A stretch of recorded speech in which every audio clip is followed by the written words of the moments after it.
got the sleepy town of Carno down there. Today I'm visiting the gravesite of the fashion designer and businesswoman, Laura Ashley.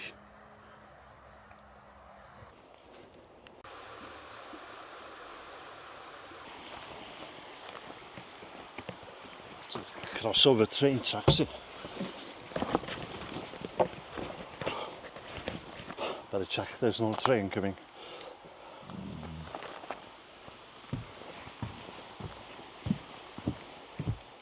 Born Laura Mountley in Dowlais, Merthyr Tydfil, Wales in 1925.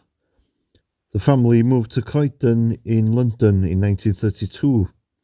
But she returned to Wales, well, she was actually evacuated back to Wales at the age of 13 due to the outbreak of World War II and the bombing of London. In 1949 she married Bernard Ashley and they started a small design business at their London home. Initially they were only producing placemats and scarves. By 1960 their business had grown and they were producing clothing and home decor. Their first factory was an old coaching house in Kent before they moved the whole operation to Wales, opening their first factory here in Carno. First factory opened here in Carno in 1963, but the first shop had already opened in Machynlleth in 1961. There would eventually be a number of Laura Ashley factories all across Wales. I think the largest one was in Newtown. And they had 500 workers there. So what started out as a kitchen table operation grew into an international business empire with shops in multiple countries worldwide. Some nice scenery here behind the cemetery. Did a little bit of research on the town of Carno before coming here. I was sort of hoping I'd find something about maybe some battle or something from history related to the town. But what I found was its links to organised crime. In the late 1970s, the biggest drug bust in Britain took place here. Two incomers to the town had worked out how to produce, I'm not sure if I should say the name of the substance on YouTube, but it's a drug that was very popular in the 1960s and the Beatles used to take it. It's got the letters S, L and D, but not in that order. And 60% of the supply of this substance was coming from the town of Carno at the time.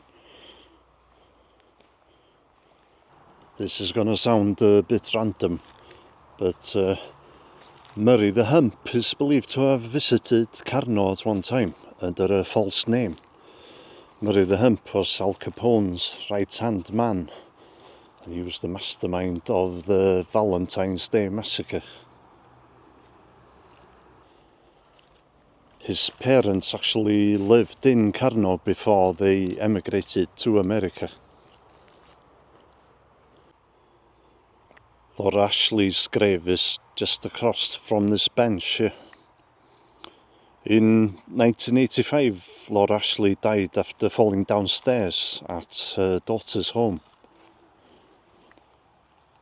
At the time of her death, the company employed 4,000 staff and was still expanding.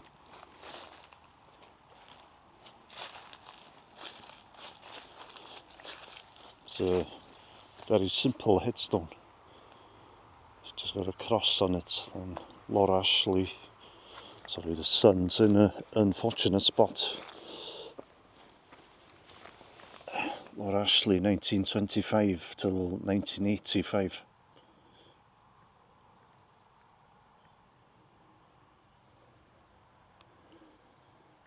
She was one of Princess Diana's favourite designers.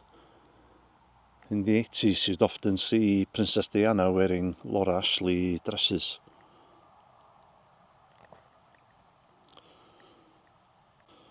Bernard Ashley retired as chairman of the Laura Ashley Company in 1993, but I think he stayed on as an honorary chairman.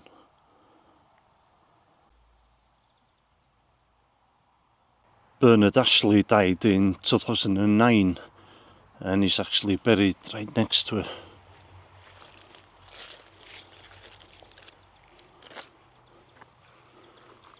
Bernard Albert Ashley, 1926 till 2009. Next to Bernard Ashley is Albert Ashley, 1896 until 1986. I take it he must have been Bernard's father. And there's a empty area here, so I'll hazard the guess that these plots have been reserved by other members of the Ashley family.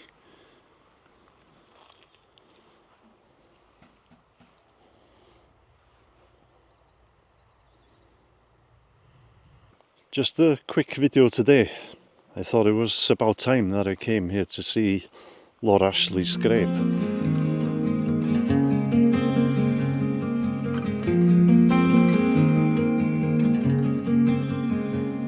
In a world of green, just like a dream, you and I standing wild and free, with petals so golden, the sun's warm kiss, a love so strong, a bliss.